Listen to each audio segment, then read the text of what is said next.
Well, Okay, everyone. good Good morning, morning. I Yeah, am Brian Levine with, sorry, go ahead. oh, I'm Brian Levine with the Montgomery County Chamber of Commerce. I just wanted to say welcome to our Economic Development Committee this morning. And as we do for all of our committees, you just heard, we record them. Just a quick advertisement. Next week, we have our as we were discussing before Delegate Kaiser arrived, we have our Business Awards dinner on November 9th. It's our Academy Awards. It's one of our signature events of the year. We hope that you'll be joining us for that. And after that, the week after, we have just a couple committee meetings that we have on November 14th. And Casey, this one's in person and virtual as well. We have Pam Dunn and Levu Nadeau. They're both legislative attorneys with the Montgomery County Council, and they are the experts on land use planning and zoning, and they're going to talk about what we need to know in those areas. And then on November 16th, we have our Legislative Affairs Committee, chaired by Bill Wishman and Leslie Ford Weber, who are on the call today. Our speaker for that one will be Melanie Wenger. For those who don't know, Melanie is the Director of Intergovernmental Affairs for the county, and she'll be talking about the county's state and local legislative priorities for 2024 and beyond. So we're excited about those two committee meetings. And for this committee meeting, we have Delegate Anne Kaiser. So for that, I wanted to pass it along to the chair of our Economic Development Committee, that is Dr. Anne Kaiser from Universities at Shady Grove. Anne, take it away. Brian, thank you so much. And Brian, thank you for all you do to keep us organized and moving forward with this great work. Greatly appreciated. Delegate Kaiser, welcome. It is great to have you with us this morning. I'm very pleased to introduce Delegate Anne Kaiser. Delegate Kaiser represents District 14 in Montgomery County, and she was first elected to the Maryland House of Delegates in 2002. She served as the chair of the House Ways and Means Committee from 2017 to 2021, and is currently a member of the House Health and Government Operations Committee. And of course, this year was named House Chair of the Joint Committee on Cybersecurity, Information Technology, and Biotechnology. And I'll also share proudly that she is a member of the Board of Advisors of the Universities at Shady Grove. And she's going to talk with us today about the future economy, where things are going in Maryland, and give us an insider's look from what's happening from her perspective in the House as a delegate. And with that, Delegate Kaiser, welcome. It's a pleasure to have you join us. Thank you. And Anne Kaiser, I just muted you by accident. I apologize.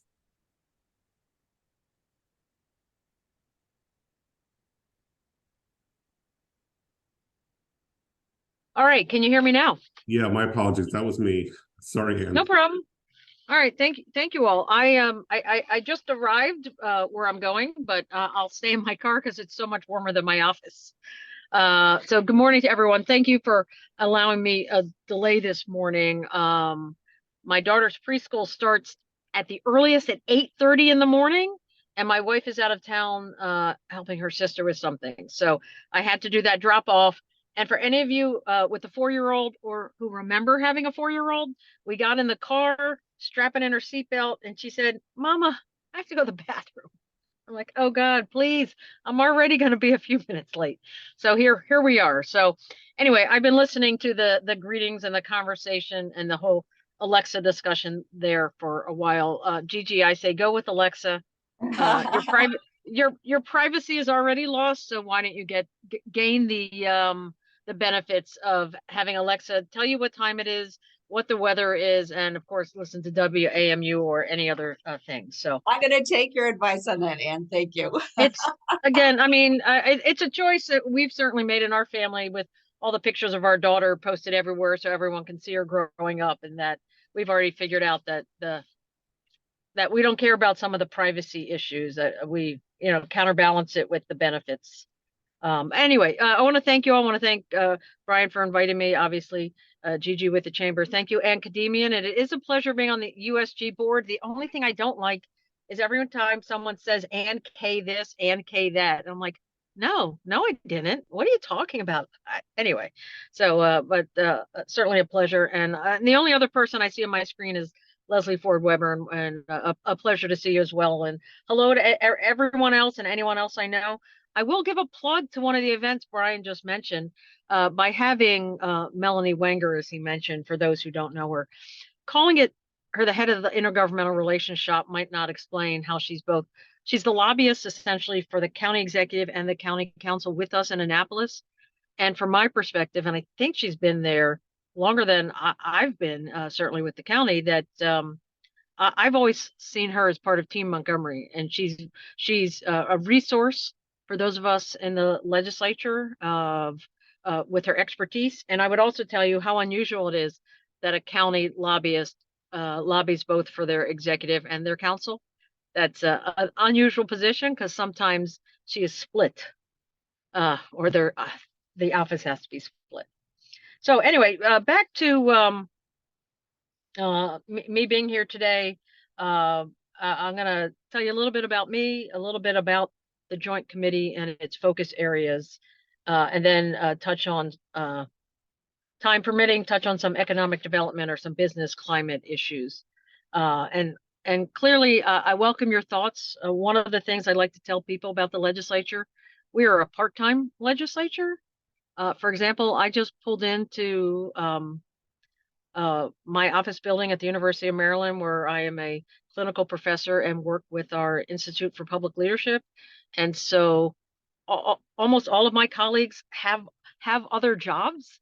And that's mostly a good thing, that we're still connected to the outside world and still have bosses in our jobs for people who ask the question, should we be full time? And I think we would have such a disconnect from reality if that were the case. If you were ever to see the legislative session, it's not the real world. It's a really weird time for those 3 months of the year. But the other aspect of being a part-time legislature is, we can gain some expertise over the years, but we still very much rely on other people. And we rely on other people to bring us, whether it's your work background or your or just a passionate interest that you have, and so your expertise. And I know some of my colleagues, I mean, we hate it because a doctor will ask us about health policy, and I'll just be like, you know more than I do. And so, but at the same time, that's where it's great that you all can offer some advice and guidance on things. So that's my plug for our citizen legislature. So it's partly that we're real people who have other jobs, and it's partly that we rely on other people for moving things along. I have been in the legislature 21 years, feels like incredibly long time. And as was mentioned, chairing this joint committee for the last 2 years. Just letting people know that we have 6 primary committees in the House, 4 in the Senate. Everyone serves on one committee. But these joint committees don't do that much work during the legislative session. They're meant for our 9 months of interim to allow for a deep dive, a study, bringing people from different committees from both the House and Senate equally. We have, I think, 6 House members and 6 Senate members on this committee. And so we work together in ways that it's just very different from the legislative session. For example, I see my senator well more during the year than I see him while we're in Annapolis. I barely, if ever, see my own senator. I see him more often at events back home. So that work of these joint committees, like I said, is a deep dive, and I'll tell you a little bit about what we've already done so far. So this joint committee, I'm not sure how long it's existed, but when I joined it and was made the co-chair, the other chair is Katie Fry-Hester, who's from Howard County. But if people are familiar, we now have to say from Howard and Montgomery, because she represents, trying to think, it's 3 to 6, and they took them from us, but a few precincts up in Damascus. So she represents parts of Montgomery County now. And so she's been leading the charge on a lot of things for a long time. So now let me jump into what this joint committee is doing. So you heard the name Cybersecurity, Information Technology, and Biotechnology. Let me be clear that those 3 things aren't equal. by any means, and I think it just depends certainly on who are the chairs at different times and what are the issues. For a while there, it's been a lot of cybersecurity, and that has definitely been the focus of Senator Hester, and she's been doing legislation through the years of trying to get our Department of Information Technology, not just working on cybersecurity because they are, but also trying to create a system for like a state response and working with local jurisdictions when it comes to cybersecurity if there's a cyber attack, and ensuring that our CISO, our Chief Information Services Officer, I'm not sure if that's the right title, but that our CISO has the skill, not the skills, but ensuring that they have a place in government that puts them in a place to help all the different agencies with their cybersecurity, but also trying to bring them together. Because if there is a cyber attack, what's often needed is government coming together, and what some of you may realize, the siloing of government, and to Anne Kaiser or anyone else who's from a large organization, just really the siloing within large bureaucracies in general, including universities. So how do we do that work? I do have to admit, what's big this year is artificial intelligence. And I had a bill coming into the legislative session, as did a few of my colleagues, of what to do about artificial intelligence. And it feels like it has exploded on the scene this past year with ChatGPT. And I just feel like you open the New York Times every 3 days, there's a new article about AI and all the fears on AI. And I'll get to some of that too. For me, it's quite fascinating. So while I said I'm here at the University of Maryland, I've been teaching here for, this is my 10th year of teaching, but in just these last 2 years, I've been teaching an ethics class. And I joke that the irony of having a politician teach an ethics class is maybe not lost on some people. And also the fact that I stole somebody else's syllabus to teach my class. So there I am. I'm starting my ethics teaching by stealing something. But Anne or any other academic knows that it's okay to steal a syllabus, especially when a professor says, I've been teaching this for 5 years, please use my syllabus. Obviously, I have made it my own. And part of what I added last fall when I first taught this was not just AI, but even things in the medical area, like cloning issues and others, the things that make us start questioning our humanity in some ways, or things where too often with an AI, people think of it as, will it replace humans in some way? And the fact that the technologies have far surpassed the public policy. We're chasing our tails. We're so far behind. You can argue sometime that's just because we don't have the expertise, but we don't have to have the expertise on all of the issues. We need to marshal things together, talk about the values, but again, get the smart minds around things. So while the legislation wasn't successful this past session, what we've been doing in this interim with the Joint Cyber Committee is we had an early briefing that was about 2 hours a few months ago that was getting some AI experts from a few different universities. And I believe Maryland is doing some things, Morgan is doing some things, and I feel like I'm leaving someone out. I think we had people there from UMBC as well. And so we were getting a briefing really on what is AI versus what is machine learning, and giving everyone a background. And then we decided to do something crazy last week, quite a marathon for all the meetings we've all been in. Can you imagine? We had a 5-hour briefing, and we asked them the question that we were looking for policy advice in their given areas. So we heard from some education experts, and then about consumer protection, labor. Elections was on the agenda, but if you watched the briefing, it was not a helpful part of the briefing. And then a whole big part on policy and governance. And so trying to say that, well, I come from the perspective that AI is here, nothing we're going to do to stop it. So let's accept it. Let's know that there's a lot of good coming from it. But what, if any, guardrails should we have in place in these given areas? I'll jump to something in my notes. Well, no, I'll get to that. Fits with something else. I just want to tell you a few other things. We've been trying to work with our Department of Information Technology to essentially do an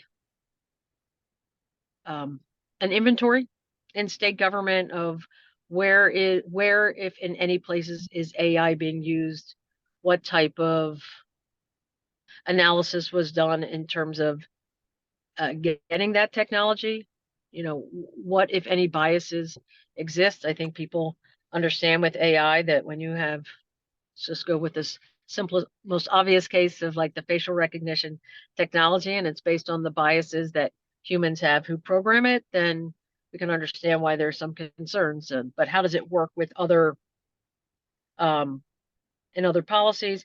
And what was really cool during our briefing last week, and I think it was related to labor, was how they were describing a call center as helping with AI in terms of answering the easy questions, or actually not answering the easy questions, but when someone was on the phone. So if I'm on the phone with Brian and trying to talk him through things, that on the computer, the AI is in the background and finding me a lot of, hearing the conversation and knowing the background, and then finding all the background information. But I would still be the human on the phone making the decision, looking at that in case if the AI is pulling up something wrong or heard something wrong, that it's not just spitting out bad information to Brian, but that me, the human, would be having access to things that I could not have called up as quickly. And so seeing that combination, but still seeing the place where the human is the final decision maker. And so, like I said, I'm trying to find out how state agencies use or may use AI. We also want to ensure that we have a better procurement process. And so that's something we're still trying to gather of, if a given agency wants a certain program or wants to buy something, what is our Department of General Services doing? Do they have someone with the expertise to understand whether the AI is an appropriate use or not? And so how, my expectation at this point is that it's very much a hodgepodge across state government without a cohesive vision of what we should be doing in this regard. We have other challenges as well. I certainly think we have a staff capacity issue, both in our Department of General Services. What did they need to know about AI a few years ago? Well, presumably they should have known even a few years ago, but state government was very much cut for 8 years, including a lot of very much a brain drain in a lot of the agencies that's being built up. But that certainly doesn't help if we don't have the right experts in place in some of these agencies. I think I already said the part about putting the cart before the horse. The challenge of, again, all these things are happening and we're just coming to the legislation now. I would say that AI is just ahead of just about every policymaking body. I will add something that one of my Senate colleagues said, Senator Ron Watson from Prince George's County, when we were having our first briefing a few months ago, and we are all trying to figure out what, if anything, we as the legislature should do when it comes to AI. And people were talking about concerns, for example, in the music industry, about the fake songs and the other things that were happening. And maybe this would surprise people that a Democratic senator said, let's leave it to the market. Let's let the market decide. And so I think it was the perspective of, maybe it's a little too quick. Well, I'd like to think I'm not too quick, but you see a problem, you want to solve it. Not everything has a policy solution. And in fact, what came up in my ethics class yesterday was that if Tesla is creating a self-driving car and it's not the best one, then someone else will come up with a better model, and that's the one that will succeed. And we were talking about, if people are familiar with something called the trolley problem. Is that familiar to anyone? I'm hoping it's familiar to Anne or maybe some others. The ethics question is, you're running the trolley down the street. This comes up in the ethics class like 20 times. Every author in every place talks about it. You're driving it down the street and the brakes aren't working and you're about to hit 5 people. Do you pull the lever, have it go off the track and kill just one person who's working on the tracks? And so the question has many variations on it of, well, of course you should not kill 5 people. It's better to just kill 1. But is that any different if it's not you pulling the lever, but you see a person who's a little bit larger on the bridge above and you can push them down to push the track in the other direction, and people's ethical principles lean them one way or the other. And the reason I mention that is not to tell you how fun and exciting my class is, because we talk about things like the trolley problem, and author Jonathan Haidt refers to fart spray in one of his chapters. I'm glad to share that at a later time. But it's more about this trolley problem is who's programming that self-driving car. If the car is running down the street and the brakes aren't working and it's about to barrel into 5 adults working near somewhere, does your self-driving car pull off and hit a small child on the side? And that is a decision that would have to be made. So and so I kind of feel like I went off on a tangent here. So from the aspect of the market governing itself was my point about, like, Tesla and self-driving cars, and that at some point we will know something about the science or the bias behind it. And someone will say, no, I don't want a car that opts to kill the innocent bystander. I want it to keep going on its path. We're like, oh God, that's not what I would want. So is that one of the things we'll all be talking about? So that's not exactly, well, that's partly the market, but how transparent some products will be about what the decision making is behind the scenes.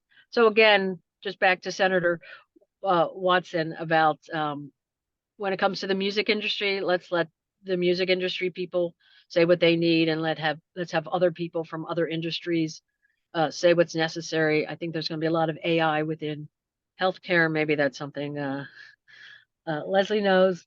But what, if any, guardrails are needed? And so that's, again, where the expertise of people from other fields to say, hey, this is what we see is happening in our field, and we think AI is going to be great. However, we shouldn't do this or we shouldn't do that. One of the things some people are saying right now with transparency is that if you produce something by AI, that you should be clear that the written product or something else comes from AI. But again, I just feel like we're just again on the early stages, but I think we should be focusing on the guardrails. We should be figuring out if there is government use and how that should be done, and how we should protect consumers. And I think we don't have to spend too much time trying to counteract iRobot or the Terminator or the other fears in the back of people's minds about what the future of AI might bring. I think it's just a matter of shifting our focus of stop worrying about the bad things, but try to figure out what, if anything, we can do to keep things on track. Lastly, I would just mention we're working with other states to try to look at best practices. There's a handful of states that have moved a little bit more than we have. And we most recently, Senator Hester and I were just speaking to a state senator from Connecticut. She's also been in contact with the lead sponsors from successful legislation in other states. So I guess that's another place where plagiarism is good. We steal other people's legislation if it's working, and take the lessons that they did. So again, all of that to say is that AI has become the big focus of this year, but that at the same time we're very much in the early stages. I do want to mention 2 other things. I think I'm to leave time for questions, Brian, I'm sure, or more so advice, and you can share my email with people. On the information technology piece, the concerns that I have is, how well the state does things like a one-stop shop and how we connect people online. If you've used many or any of our state websites, I think awful. Thank you, Leslie. Yes, best practices, not plagiarism. I think our state websites are pretty awful.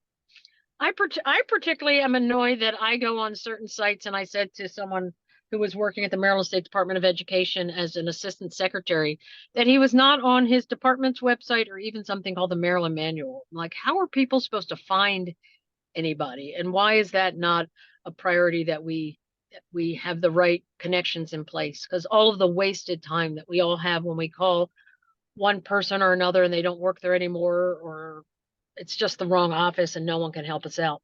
But here's where it's really bad. You can be on a state website and it will say, click here for an application to the X commission, an application for, I don't want to say unemployment claims because that was its own debacle, but just different state resources.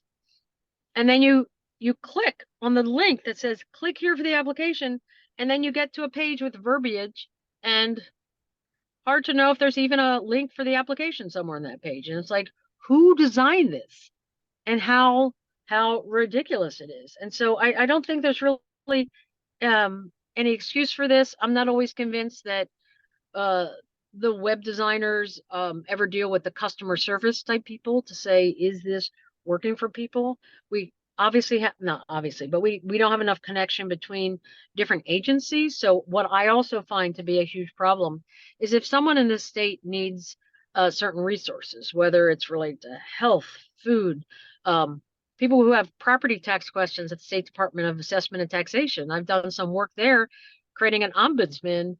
And so this isn't computer related, but it should be. If someone calls with a question about any one of the different property taxes that we have typically for older or people with lower income, that they will say, are you familiar with this other property tax? By any chance, do you need energy assistance? Do you need these other things? And I'm thinking, why isn't this always happening? Because presumably when somebody needs one part of the social safety net, they often need other parts. And yet those questions aren't being asked. And to get a report back from that agency of, we spoke to not even big numbers, we spoke to 2,600 people. But you know what they say, once the numbers get so large, it's just a statistic. But when these smaller numbers and you say, we helped 482 people who didn't know about this other property tax credit. And so that means 482 people are getting another $1,000, $1,500, and for people where that's a monumental sum. And then to connect them with other resources and to hear the number of people getting that. But I don't know why that's not part of all of our agencies, while that's not part of anyone at any call center, any agency, anyone providing customer service, or why it's not on certain websites. You've clicked here because you qualify for X. Did you know that you almost are certainly able to qualify for A, B, and C as well, which would give you these other benefits? Click here to learn more. Instead, we heavily, for all you lawyers out there, and I'm married to one of you, but when the lawyers lawyer it up, well, it's not exactly true that if you qualify for X, you definitely qualify for A, so we can't see that. I don't know. I think people understand the word may. And so if you just say, you may in fact qualify for this, click here to learn more, that would be so helpful. And so why don't we make it easier to connect people to those different links and sources, and that I would argue that would reduce costs over time, just fewer phone calls, people calling back fewer times, and again, back to crapping on the lawyers a little bit, but when we write things, are we writing things for lawyers? Are we writing people for the rest of us who aren't lawyers, or are we writing at 6th grade level to ensure that more people are able to take it in? So I have a big concern in the information technology area. I think it relates as well to, I think a lot of times we create government programs that are awesome and amazing and help people, and then we do little or nothing to make sure people know about it. And so that too relates to the information technology. But then I have to take off my hat of privilege and know that it's not always information technology, because not everyone has a computer or internet access at home. So that too is like, how do we get the information out? But in the information technology lane, our state websites should be, entirely redone, especially anything related to any kind of benefits. Lastly, just want to mention, when it regards to biotechnology, it has not really been a focus of the Joint Committee during the 2 years while I've been chair. Any issues related to tax credits about biotechnology is not really under our purview. But that has been something that has risen on the agenda at different times of the legislature. And in terms of biotech, and I really could relate this to the other issues. And I lost my red ink, so I lost some of my headings of what I wanted to say. But in terms of economic development and in terms of business climate and with biotechnology and all those areas, certainly welcome advice on how to make our state more welcoming and more of the hub that we should be, given what we have on the I-270 corridor, given what we have in terms of the brains and all of the great people and great companies in the county, and then how do we maximize that more? So I certainly welcome that, but I think I've already spoken too long. This should be more of a conversation. So so I want to thank Brian, thank Anne Kaiser, thank Gigi, of course, and thanks for inviting me today. Delegate Kaiser, we did have a question from Ashley.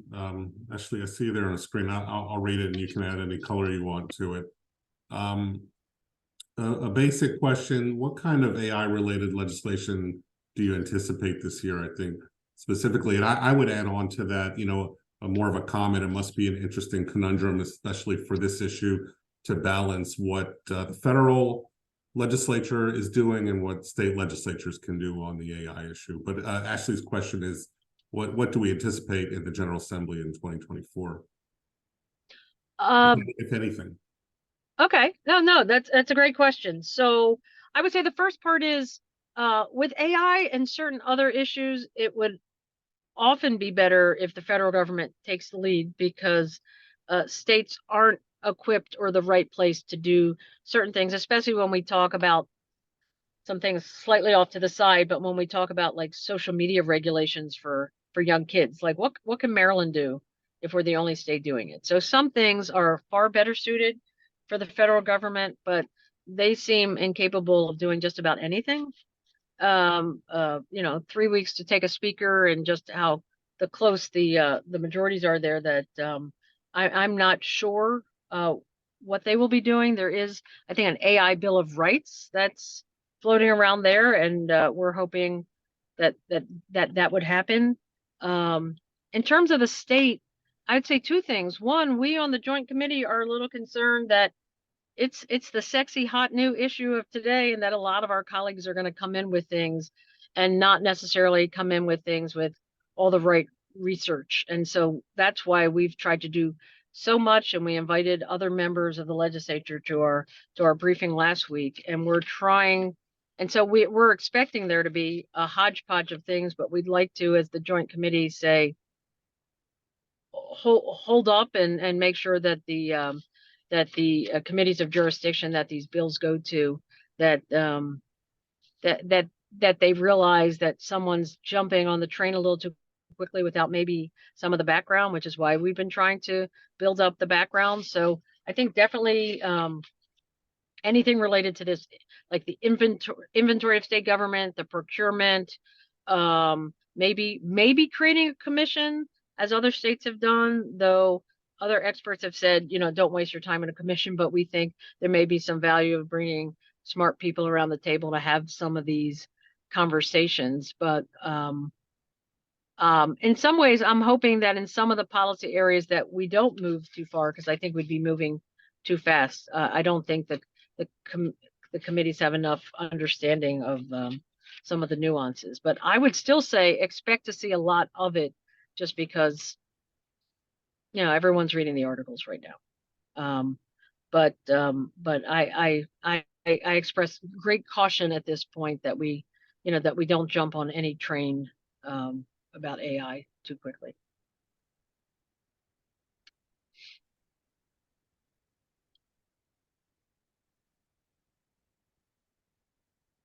Dr. Kadimian, I propose that we open it up for questions. Does anyone have a question for Delegate Kaiser?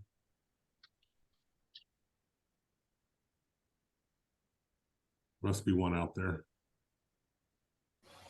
Oh, Delegate Kaiser, thank you for joining us today. So there's been a lot of conversation, like you said, about, you know, AI. Any thoughts on the privacy issue that had been a subject matter of the committee for, you know, a couple of years?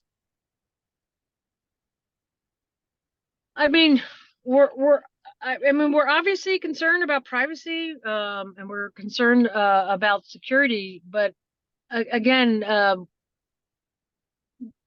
what are the right steps that we need to take legislatively? That's the hard part to know. There's a lot of problems, but there's not always solutions. Solutions are necessarily legislative solutions for them. So I'm not sure what we can do there. If you have any thoughts, I'd welcome it, whether it's now or at another time. Yeah, appreciate that. And we are thankful that you are looking at some of the other jurisdictions, because you mentioned Connecticut on AI, and they've got a pretty interesting bill on privacy as well. So Okay. we'll certainly be more than happy to work with you in the committee on just ideas. Okay, that would be fantastic. Thank you. That's how we do it best, bringing all the smart people together, people with different expertise. I would add before another question, I think we have our Montgomery County delegation. I think we have what's called our joint priorities hearing. I think that's it's not next week, it's soon. The Probably 13th. on It's the the 13th. 13th, Monday the 13th. And so that's thank you, Ashley. That's open up. I mean, the chamber always speaks, and USG always speaks. And there might be others of you who are here that are part of organizations that do. Just to tell you, that's essentially our open mic night for the county, as I call it, for our House and Senate delegation, to hear from people on any issues, and that it's not about legislation per se, or that may definitely be on the agenda, but hearing from people and certainly welcoming. And that is an opportunity that if anyone wanted to come and talk about education or business climate issues or other things, it's a great opportunity to get yourself there. If you're really good, you can find a way to sign up with 2 or 3 other, other people from other organizations, and you can all, let's say, address business climate or economic development, but you can ensure that you don't overlap. One time, 8 people came from one community and gave us 8 different angles on the same issue. They did not overlap each other at all. And how powerful it would be if 3 or 4 business leaders came and talked about different aspects of business climate issues. And you can, make sure you sign up together in some way, so you're part of a panel, and so it hits better that you might hear 3 or 4 people in a row. So I would welcome people doing that.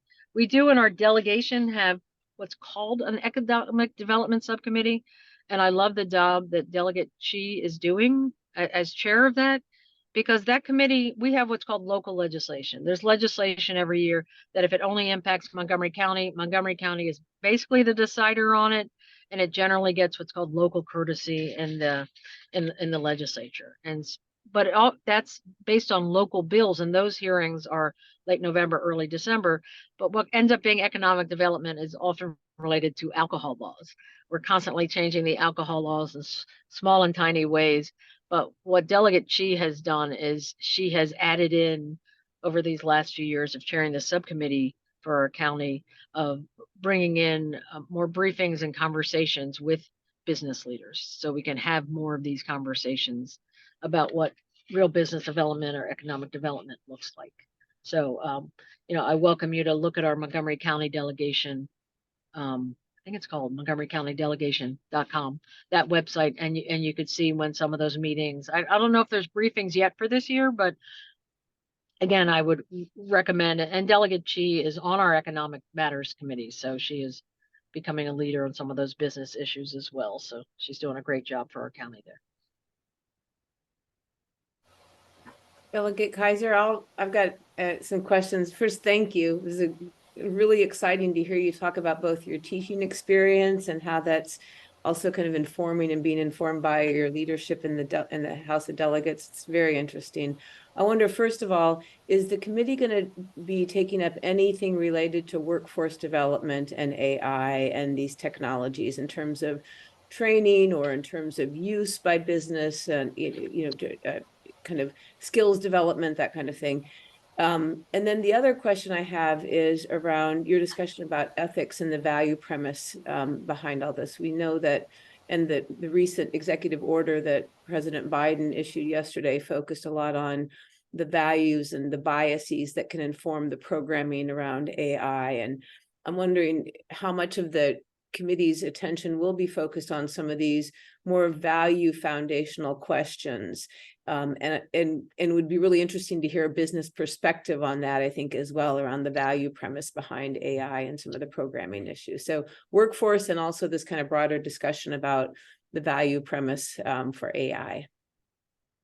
All right, well, thank you for that question. In terms of the workforce development, I don't think we've had that conversation yet. I wish I had brought the agenda from last week, because we did have both the consumer protection and the labor piece of it, but not so much workforce development. So a demonstration that even in a 5-hour briefing, we still didn't cover everything. So I certainly would love to, I mean, one of the busiest people I know, but if we could have a short conversation about that another time, of where you see maybe the workforce development piece should be, because that may be another case of, here's something that we could do in this next legislative session. Or my worry for AI in the next session is that we make policy that opens or closes the doors in ways that are premature. But what I think you're talking about in terms of workforce development and training people, that will definitely be needed. And so I would see that as one of the second steps issues we should be taking, where some of these other policy issues may come down the pike later. I would just say, I teach 2 classes on Tuesdays. I don't know how teachers teach 6 hours a day, K through 12, but when I teach for 3 hours and 45 minutes, my mind is blown and gone. And it was Halloween last night, so I have to admit, I did not hear what Biden had to say.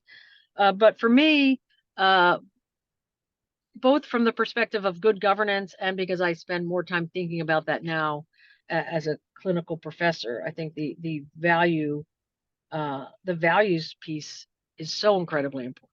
And what I feel like we in the legislature do or should do is put values into action. And so I think if people, if we value privacy, if we are concerned about some loss of humanity with the advance of AI, and we should be having those value conversations. And that underlies a lot of the reasons why we support one thing or another, but we're not always explicit about those values. And that's, again, where I tell my students, I said, come watch some of the debates in the House of Delegates. When we're talking about the minimum wage, let me just tell you, the 2 sides are not having the same conversation. And so again, one is talking about the why can't I think of the right word? I can't think of the right words for it, but just to say, one's having a conversation about work having value, and people shouldn't need government resources when they're working full-time jobs, the dignity of work. That's the word I can think of. And then the other conversation is having, well, what you shouldn't tell businesses to do and how it hurts businesses. But we're having different conversations. And if sometimes I feel like if we could strip it back and have the honest conversation about both the challenges for people and the challenges for business, and not act like one side only cares about people and the other side doesn't, and one side cares about business and claims that the other side doesn't, and it's not exactly that. And so I feel like that's a problem we have in a lot of our debates, and that when you're having a discussion about AI, someone could be against every policy, and you find out that they just don't want us to do any of it. And yet that's, putting blinders on and not recognizing that it's definitely coming, and what's the appropriate thing for us to do. So we don't have enough of those values conversations. But that's, again, where the joint committee can slow things down a little bit and have some of that conversation, but making people aware of those implicit trade-offs as we advance things, but also, again, have to worry about privacy and security. So when I do walk into the office after this meeting, I will go and see what Biden said yesterday.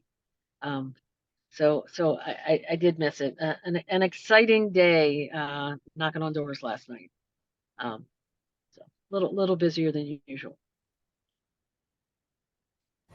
But again, I do take, again, for anyone, if you have further questions, you can connect with me, or you can find out how to get to me from Brian or others to so we can, glad to hear more, especially anyone who has a particular advice in any of these areas. That would be great. Hi, good morning, everybody. I'm Murli Klavapudi, and Delegate Kaiser, it's an honor to meet you, talk to you. We've got a set of issues you spread out, and one thing about AI versus IT services, I've been doing this for a few years, maybe 2 decades plus. Not the AI part, but the challenge as a small business I see is actually in many ways in how the solicitations come out at a state level or at a federal level or even at a county level. Because when you talk about cybersecurity on every application, particularly the ones interfacing financial systems and all that, um, it's hard for people with ideas in a small business to reach out because I see that the insurance liability coverages and what tops. Once it hits cybersecurity, it's at least a $5 million or $10 million. And post COVID, it's become a big challenge. Now, I've tried partnering with many companies, big and small, the mentor protege role, trying to seek the right thing, but the deadlines are short. Now, on the AI aspect, I mean, in the sense when the solicitations announce it's on a certain day, and 3 weeks later they want this big proposal written and put out there. So I've known a few people, and I worked with the Public Service Commission in the state. So I went and talked to them and mentioned how the world is speeding up elsewhere on AI, and there are many solutions that are reaching out to private companies from overseas and providing services. And where does our small business entities in any state or county, which add to the economic, they are the economic drivers to some extent, and where do they stand? Because every place you go in the private sector, they say, "Oh, we've got this company outsourcing," and even some of the universities, the Ivy League schools, are picking up ideas from these folks. So, any comments? Unfortunately, I don't have a great comment to you, except for, we try to look at with our legislation the impact on small businesses, but and I definitely know that there's always a look when it comes to MBEs, but I don't think there's often a government, and that's minority and women-owned businesses, but I don't think there's often that focus to ensure that small businesses have the opportunity to get a piece of the pie. And I think your point that, a larger business would be more capable of getting some of those proposals because of just having more staff in place to put a big proposal together really quickly, and probably, again, a dedicated staff person who has that expertise. So I'm not sure if I have a good answer here, and I don't know if Gigi has good ideas after years of advocating, and if I think I saw Mel Wanger here, someone's on the phone as Mel, of if there's a better way for us in county and state government to ensure that small businesses have these opportunities. So yeah, I'm not sure what that best way is, but I think that's a case, and that's the advantage of having 35 of us now representing our county, that I could pass you on to another colleague like Lily Chi, like Pam Queen, who are on our Economic Matters Committee, and have some of that business expertise, and they might have some good answers. And I would just chime in to sort of support the conversation, is that, and we've talked about this in the past, is that, what gets measured gets done.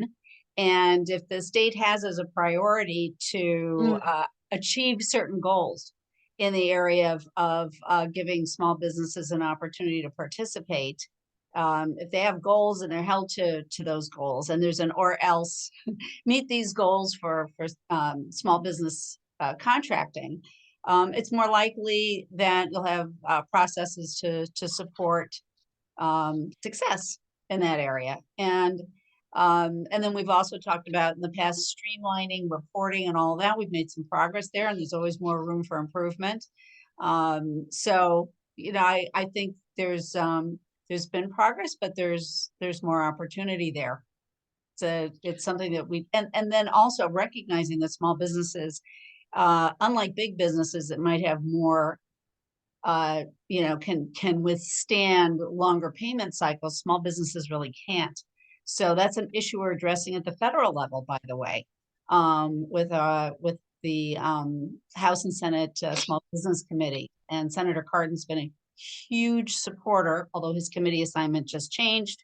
You know, there's a lot there, but at the federal level, a lot of these are issues as well, but they actually have goals to reach. And it might be something to consider to have more serious goals for small business participation for companies like Morales and others that are, you know, you know, they're essential and central to our economic success in the state of Maryland and certainly in Montgomery County. Thanks. No, I think that's a great point. And again, I would be glad to talk to my colleagues about that. But Gigi, you're obviously right about what gets measured gets done, or what gets measured is valued.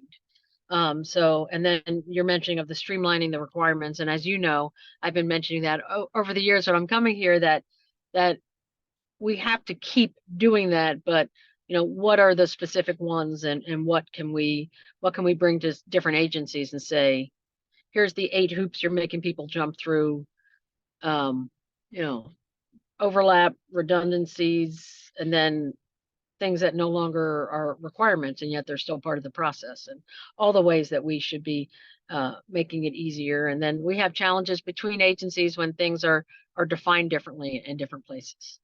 I mean, that's one of the things I mentioned earlier with the property taxes. For 2 different property taxes, we calculate wealth differently. I mean, what is going on here? Why do we do these things? So it's and that's why bringing in everyone's expertise on all of this. I see a hand. Yeah, let's give the last question to Ellen Corin. Hi, Ellen. Good morning, everyone, and good morning, Delegate Kaiser. Good to see you. This is totally off topic, but I think it might be something that's on a lot of people's minds. Do you foresee any resolutions, actions taken by the General Assembly or members of the General Assembly this session related to what's going on with the war between Israel and Hamas? You know, we're seeing a lot of things happening on college campuses and elsewhere, and emotions are high. And I'm just wondering if you're hearing anything about this issue being brought up by legislators or anyone really related to the General Assembly. I have not yet heard anything from any colleagues looking in this area. We have in the past, when we've had other legislation relating to BDS, relating to I can't even think of the other word I'm trying to think about. I would say that the legislature has in the past been supportive of Israel and not supportive of the groups that are trying to block them, not recognize them, censor them, and everything else. I think you may be aware that of some of the business things that we try to do with Israel as well as part of the state. Just slightly. But honestly, I don't know. But since you were the last questioner, I want you to know that I talk about you in one of my classes. And so I'll share this with everything. Ellen lives in the Greater Olney area. I was at a Greater Olney Civic Association meeting many years ago. And I tell my students, what is the right ethics? What should a legislature do? Should we listen to the majority? Should we go with our own heart, our own head? What should we do? And I said, well, if we should care about what the citizens think, how do we know? who are we getting letters from? Who are we getting emails from? Who are we hearing from? Whose doors do we knock on?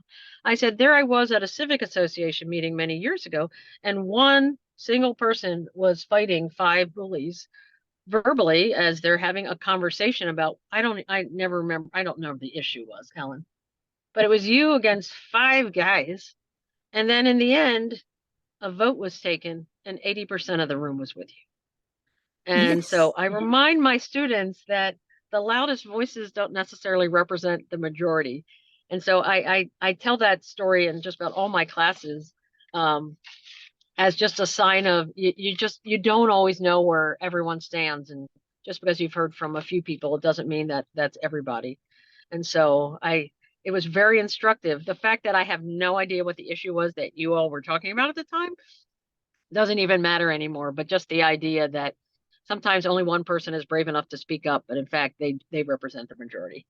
So, Well, thank you for that. It's like that movie 12 Angry Men. But yes, thank you for that. And I'll have to remember what that was. I can like picture a few of the guys and you could probably think of who they were, but the ones who were just often throwing rocks from the side. Yeah. So I have a, can I ask a question? Is that a good time? Real quick. Yeah. Okay. Yeah. So I'm wondering if as part of your committee, you are looking at all at what the state could do to foster the startup community specifically. So I know you've got in your mandate is innovation, but does that include programs that would help small startup type companies? I would say at this point, it might be legally under our purview, but it has not been a priority area for us, at least in these 2 years. And you know, we're a little too soon to talk about what next year's agenda might look like in terms of our briefings and what we might want to focus on. But yeah, so yeah, my input on that would be I've been part of startups in 3 other states, and I'm now here, and all the other states that I've worked in have had much more aggressive programs around issues related to startups, and specifically around targeted funding opportunities for projects. So not venture funding, not, you know, a direct investment so much, but finding ways to help startups find project-based funding at key times in their development.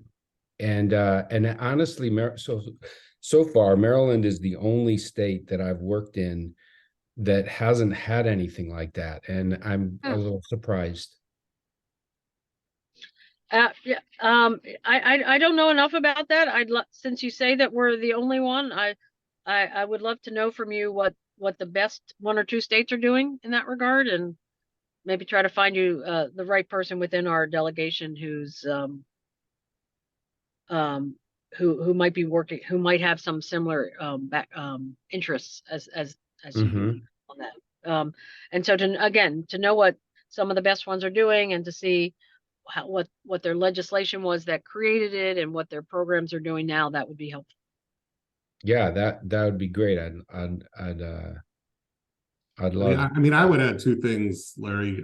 You know, this joint committee that Delegate Kaiser chairs, you know, since they're focused on cybersecurity, information technology, and biotechnology companies, sort of the general premise of the committee is that it focuses on, you know, enhancing small business growth rather than large business growth, just because of the nature of those industries.